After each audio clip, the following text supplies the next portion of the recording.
Welcome back. સમાચારોમાં આગળ વધીએ. અમદાવાદના નારોલ વિસ્તારમાં આવેલી એએમસી સંચાલિત સ્કૂલમાં વિદ્યાર્થીઓ દૂષિત પાણી પી રહ્યા છે, જેનો હાલ એક વિડીયો સોશિયલ મીડિયા પર ખૂબ વાયરલ થયો છે. સ્થાનિક કોંગ્રેસ નેતાએ પોતે શાળાની મુલાકાત લઈ અને શાળામાં રહેલા બાળકો એ દૂષિત પાણી પી રહ્યા હોવાનો વિડીયો ઉતાર્યો. આ સાથે જ પીવાના પાણીની ટાંકીમાં ગંદકી હોવાનો પણ દાવો થયો છે. છેલ્લા ઘણા સમયથી નારોલના અલગ અલગ વિસ્તારમાં નળમાંથી ગંદુ પાણી આવતું હોવાની ફરિયાદો હતી. સ્થાનિક લોકો પણ એ ફરિયાદો અનેક વખત કરી ચૂક્યા છે, પણ સ્થાનિક કોર્પોરેટર દ્વારા કોઈ જ કામગીરી નથી કરવામાં આવી રહી. ત્યારે હવે આ દૂષિત પાણી એ શાળામાં પણ આવવા લાગ્યું છે અને એ દૂષિત પાણી આ બાળકો પી રહ્યા છે, જેને કારણે બીમારી વધે તેવી ભય અત્યારે ત્યાં વ્યાપી ગયો છે.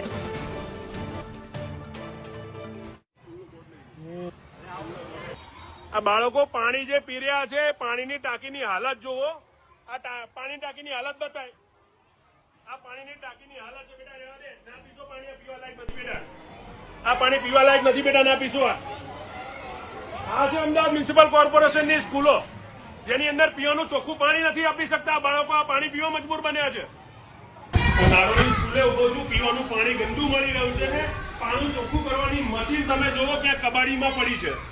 લાખો રૂપિયા ખર્ચીને કોર્પોરેશન પીવાના ચોખ્ખા પાણીની મોટી વાતો કરે અને અહીંયા આગળ જો કબાડીમાં પાણીની મશીનો પડી છે. આ કબાડમાં પડી છે પાણીની મશીનો. હા, ચલો હવે આપણે જ્યાં મુખ્ય સ્ત્રોત પાણી આવે ત્યાં પણ આ ઉપર પાણીની ટાંકીની શું દશા છે?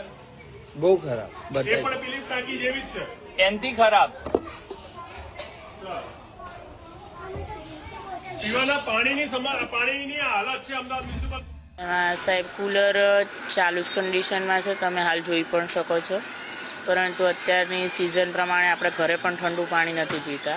આરઓનું પાણી વાયા કુલર થઈને ઠંડુ થઈને જ બહાર સપ્લાય થાય છે. એટલે 15 દિવસથી અમે કુલર ચાલુ ઠંડકની વાતાવરણના લીધે નથી કર્યું. અને જ્યાં સુધી ટાંકીની વાત છે, તો પીવા માટે જે ટાંકીનું પાણી ઉપયોગમાં લેવાય છે એ ટાંકી હાલ પણ ચોખ્ખી છે, ગઈકાલે પણ ચોખ્ખી હતી. અને જે વિડીયો કાલે વાયરલ થયો છે એ ટાંકી પણ હાલમાં અમે તાત્કાલિક ધોરણે સાફ કરાવી દીધી છે. અત્યાર સુધી એમાં સૂચના આપેલી જ હતી કે ડીશો સાફ કરવી, અને એ પણ અત્યારે હાલ ક્લીન થઈ ગઈ છે. સમાચારોમાં આગળ વધીએ તે પહેલા રોકાઈશું એક નાનકડા વિરામ માટે. આપ સૌ જોતા રહો સંદેશ.